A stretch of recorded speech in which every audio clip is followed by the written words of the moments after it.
Net Event 2026. Tumaini lenye baraka. Dakika moja ya afya, tusimame.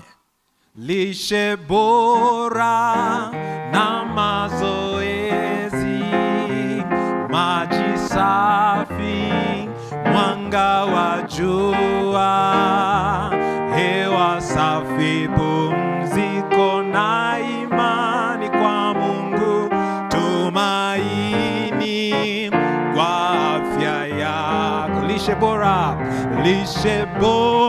spidi na mazoezi, maji safi, mwanga wa jua, hewa safi, pumziko na imani kwa Mungu, tumaini kwa afya yako. Ni tumaini kwa afya yako. Haleluya. Tukae. Leo ni siku nyingine tena Mungu ametupa nafasi ya kuendelea kujifunza mada hizi muhimu kwa ajili ya afya zetu. Jana tulimwangalia muharibifu aliyeachwa huru, sehemu ya kwanza, na hapa tuliangalia kuhusu pombe. Na nikakumbuka kwamba moja ya kitu kinachoweza kukusaidia kufanya maamuzi kwa urahisi kuhusiana na kitu chochote, penda kufuatilia historia ya hicho kitu. Hiki kitu kilivyoonekana kwa mara ya kwanza kilikuwa na sifa gani? Kwa hiyo hata ukiangalia kwenye Biblia, pombe ilivyotokea, kilichofuatia ni nini? Laana. Mnamkumbuka Nuhu alipolewa Baada ya kulewa kilifuatia nini? Laana. Maana yake wale wajukuu wake walilaaniwa, mtoto wake, wajukuu wake walilaaniwa. Sasa leo tunaangalia mharibifu aliyeachwa huru, sehemu ya pili, na hapa tutajifunza kuhusu sigara. Sigara ni moja kati ya bidhaa zinazozalishwa na mmea wa tumbaku.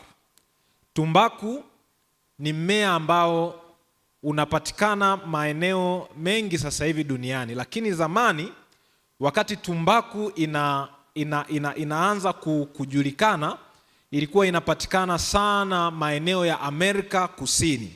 Sasa hii tumbaku, watu wa kwanza kuilima ni jamii ya Wamaya na wa Aztec.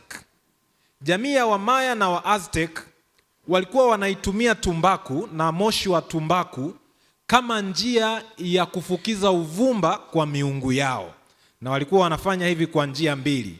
Njia mojawapo ilikuwa ni kuweka kwenye chetezo na yule kuhani wao anakuwa anaifukiza, lakini njia ya pili ilikuwa ni kupuliza moshi kutoka kwenye midomo ya wale wanaoabudu, yani wale waabudu. Hivyo ndivyo walivyokuwa wanafanya. Sasa jambo hili lilipoendelea kwa muda mrefu, ilifika hatua sasa dunia ikaanza kuwa wazi. Lakini ukiangalia nyuma ya hapo, nimekumbuka kitu kimoja, kwamba hizi jamii pia walikuwa na utamaduni wa kutoa kafara za watu kwa miungu yao. Sasa katika program ya kutoa kafara za watu kwa miungu yao, moja ya kitu walichokuwa wanakifanya ni kufukiza moshi wa tumbaku. Yaani kabla hawajachinja maelfu ya watu, walikuwa wanafukiza moshi wa nini? Moshi wa tumbaku. Kwa hiyo ilikuwa inatumika sana sana kwa masuala ya ibada. Sasa miaka 1492 wakati wasafiri wale wagunduzi wa mabara kama na Christopher Columbus walipokuwa wanazunguka maeneo mbalimbali duniani, ikajikuta wamefika maeneo haya ya Mexico, Marekani, maeneo ambayo kuna hizi jamii za Wamaya na wa Aztec. Sasa kilichowashangaza ni kwamba watu hawa walipokuwa wanatumia ile tumbaku katika zile sherehe za kucheza kwa miungu yao, hiyo unayoiona hapo ni miungu ya hao Wamaya, wakati wanazitumia hizi tumbaku walikuwa wanachangamka sana, kiasi kwamba wakawa wanakuwa katika hali fulani kama ya kutoka nje ya ulimwengu wa kawaida kwa sababu ya huu moshi wa tumbaku. Na hapo unaona hiyo picha ni moja ya ibada za hawa watu, jamii ya Wamaya na wa Aztec.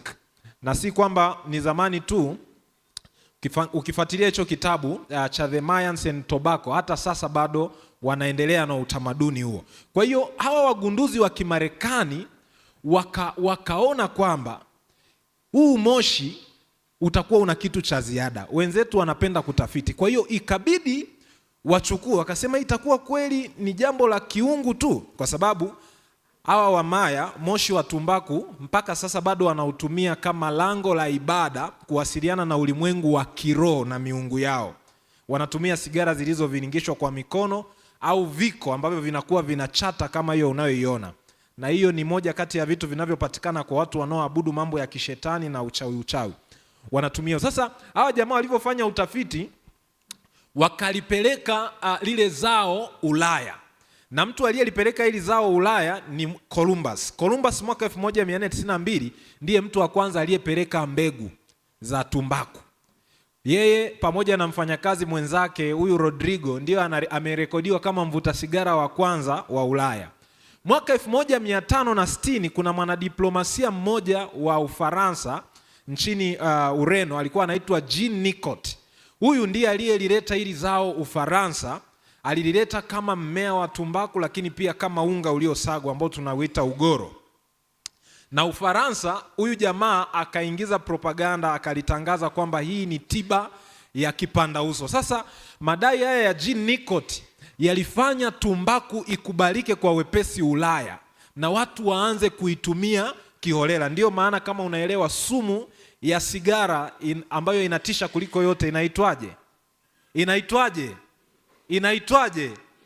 Sasa hii imeitwa kufuatia jina la huyu jamaa anayeitwa Jean Nicot ambaye aliliintroduce hili zao Ufaransa na kulifanya liwe maarufu. Sasa miaka 1880 mwanasayansi mmoja James Bonsack alivumbua mashine hii hapo. Hii ni mashine sasa ya kusokota sigara. Hii mashine ndiyo iliyobadilisha hali ya mambo. Baada ya kuwa amevumbua hii mashine, maana yake gharama za utengenezaji wa sigara zikawa chini na zikawa zinaweza kuzalishwa kwa kiwango kikubwa. Kwa hiyo watu wakaanza kula sigara kama mahindi ya kuchoma Njombe. Tunaelewana mpaka hapo? Hasa msimu wa baridi, maana sigara ile sumu yake inamfanya mtu ajisikie kuchangamka na joto kama tu mahindi ya kuchoma ya Njombe. Kwa hiyo watu wakaanza kuitumia mara kwa mara. Sasa kadri walivyokuwa wanaitumia, kuna jambo lingine katika ulimwengu wa tiba nalo likaibuka, lakini mwanzoni halikujulikana kama linatokana na sigara. Na hii ni nini? Ni watu kuugua ugonjwa wa ajabu ambao ulikuwa hujulikani. Hii ni kansa ya mapafu. Watu wakawa wanakuja hospitali wanakohoa damu. Sasa watafiti walipofanya uchunguzi zaidi mwaka 1930, na hiki ni chuo cha Colgin Ujerumani ndio waliogundua hili swala. Wakafanya tafiti nyingi, wakagundua kumbe kuna uhusiano kati ya sigara na kansa ya mapafu. Na walifanyaje? Kwa kila mtu aliyekuwa anakufa na huu ugonjwa wa ajabu ilibidi wafanye post-mortem. Yaani ule ni uchunguzi unaofanyika kwenye mwili wa mtu baada ya kuwa amekufa. Tunaita post-mortem. Kwa hiyo walikuwa wanafungua miili, wanatoa mapafu. Sasa hili unaloliona linaloonekana na rangi jekundu, hili lilikuwa ni pafu la mtu aliyekufa kwa magonjwa mengine tu ya kawaida. Kwa sababu katika sayansi huwa tunapenda kulinganisha kesi tofauti ili tuweze kubaini tofauti na kujua namna ya kupata suluhisho. Lakini wale wote waliokuwa wanakuja na ugonjwa wa kukohoa damu, walipochunguzwa mapafu yao yakaonekana ni meusi, yamekuwa meusi namna hiyo. Kwa hiyo kilichofanyika ni nini? Ikabidi wakwangue ile layer ya juu ya haya mapafu na kwenda kuipima maabara. Kiwango kilichoonekana cha sumu katika yale mapafu, walipofanya uchunguzi wa kimaabara, kwa sababu sasa inaonekana ili gonjwa halikuwepo huko nyuma. Hivi ni jambo gani limetokea kwenye maisha limesababisha tuwe na hii changamoto? Wakaona tangu tuwe na hili gonjwa limeongezeka kufuatia utamaduni wa watu kupenda kuvuta moshi. Kwa hiyo ikabidi wachunguze na nini?